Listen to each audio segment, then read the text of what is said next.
आप सबको जय मसीह की। मैं श्रीमती तृप्ता सुनीता सिंह पिथौरागढ़ से LWS भाटकोट में समाजशास्त्र की प्रवक्ता हूँ। मेरी 3 बेटियां हैं। तीनों बेटियों की शादी हो चुकी है। वो अपने परिवार में खुशहाली का जीवन व्यतीत कर रही है और मैं धन्यवाद करना चाहती हूँ इस चैनल के माध्यम से कि आज मैं आप लोगों के सामने उपस्थित हो पाई, और बच्चों को अमितोष और महिमा का भी धन्यवाद करना चाहती हूँ कि उन्होंने इस चैनल के माध्यम से मुझे ये मौका दिया कि मैं आप लोगों के साथ परमेश्वर के बारे में जितना थोड़ा बहुत मैं जानती हूँ आप लोगों को बता सकूं और खुद समझ सकूं कि हम परमेश्वर पर किस तरीके से विश्वास ला सकते हैं और उसकी नजदीकी में कैसे आगे बढ़ सकते हैं। मैं आप लोगों के सामने एक छोटी सी कविता बोलूंगी क्योंकि ये कविता मुझे बहुत ज्यादा पसंद है और ये कविता हमारे जीवन में प्रेरणा देने वाली है। धार्मिकता का आवरण ओढ़े लोग बस बहकती बाहों में पड़ रहे, मसीही कहलाने वाले मसीही से दूर खड़े, किस दिशा ये कदम बढ़ा बस चल रहे, अंत क्या ना जानकर बस बढ़ रहे, ना ही वचन का ध्यान ना मसीही जैसे बनने की चाह, धर्मों में व्यस्त सभी मसीही को भूल चले, धार्मिक बनते बनते बस मसीही बनना भूल गए, सिखाया उसने प्रेम करना पर घृणा में ही भरे रहे, सिखाया उसने प्रेम करना पर घृणा में ही भरे रहे, सिखाया उसने पापों से मुंह फेरना पर उसी में ही उलझे पड़े, सिखाया उसने पापों से मुंह फेरना पर उसी में ही उलझे पड़े, अपने और अपनों में बंधे हुए बस मसीही से दूर खड़े। अब रुक जरा, तू कितनी दूर जाएगा, अपने खुदा से दूर होकर भला तू क्या पाएगा, चल अब लौट चले, तेरा पिता तुझे पुकार रहा, अपनी बाहों में भरने को तुझे निहार रहा, अपनी बाहों में भरने को तुझे निहार रहा, बिना उसके तूने जो भी पाया सब व्यर्थ गिना जाएगा, साथ उसके तू जितना बढ़ेगा वो भी तो जोड़ा जाएगा। आमीन। आइए अब हम परमेश्वर की वचन की तरफ जाएंगे। मैं आप लोगों के सामने पढ़ूंगी उत्पत्ति 1 उसकी 2 आयत और 27 आयत। पृथ्वी बेडौल और सुनसान पड़ी थी और गहरे जल के ऊपर अंधियारा था तथा परमेश्वर की आत्मा जल के ऊपर मंडराता था। तब 27वीं आयत में लिखा है, तब परमेश्वर ने मनुष्य को अपने स्वरूप के अनुसार उत्पन्न किया, अपने ही स्वरूप के अनुसार परमेश्वर ने उसको उत्पन्न किया, नर और नारी करके उसने मनुष्यों की सृष्टि की। आइए अब हम इन 2 आयतों पर ध्यान देंगे। जब मैं इस पे विचार कर रही थी तो मेरे को ये बात समझ में आई कि यीशु को इस संसार में क्यों आना पड़ा, क्योंकि पृथ्वी बेडौल थी, सुनसान पड़ी थी और गहरे जल के ऊपर अंधियारा था।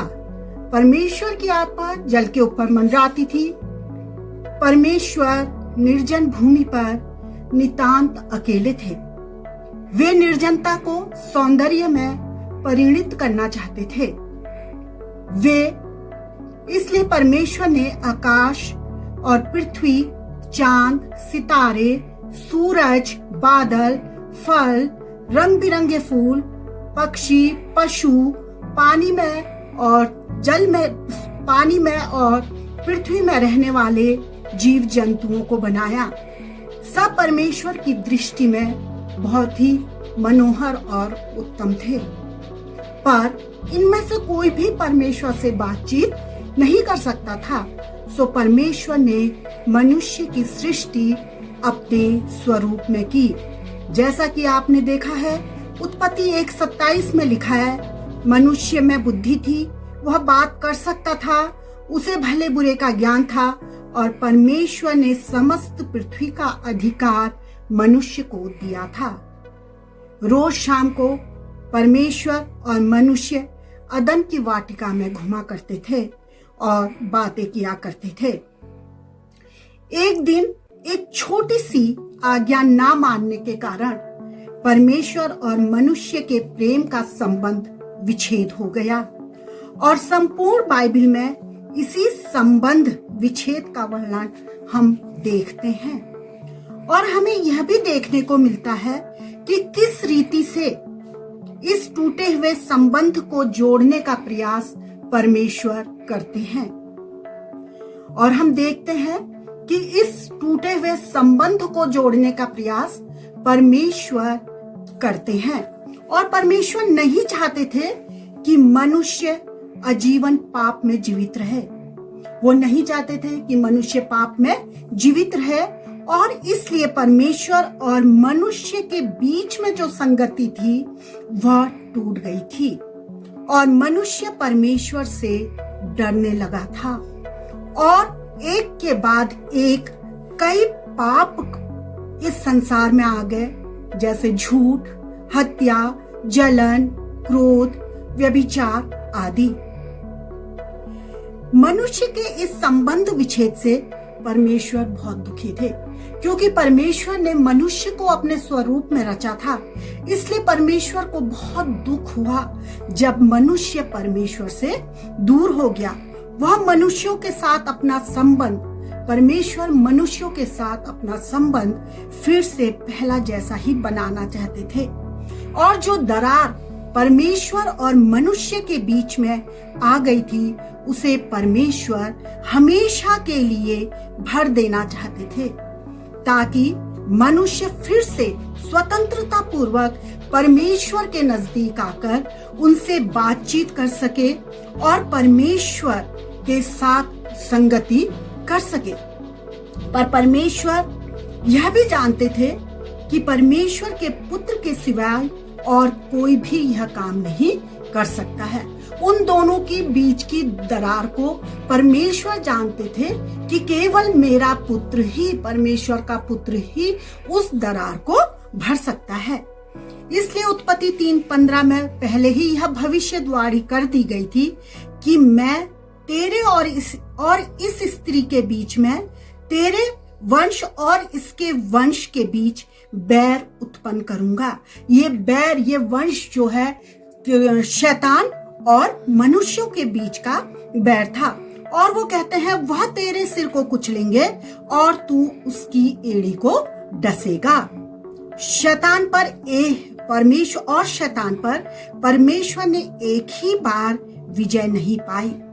वह परमेश्वर पुत्र जो स्त्री का पुत्र होकर इस संसार में आया था, शैतान ने उसकी कई बार परीक्षाएं ली और परमेश्वर का पुत्र यीशु मसीह उस परीक्षाओं में हमेशा जीतते रहे और शैतान को हार का सामना करना पड़ा।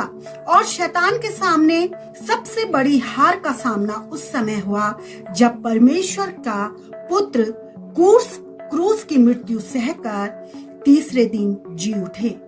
तब शैतान हमेशा के लिए हार गया और परमेश्वर पुत्र पर विश्वास लाने वालों का टूटा हुआ संबंध परमेश्वर से फिर से जुड़ गया।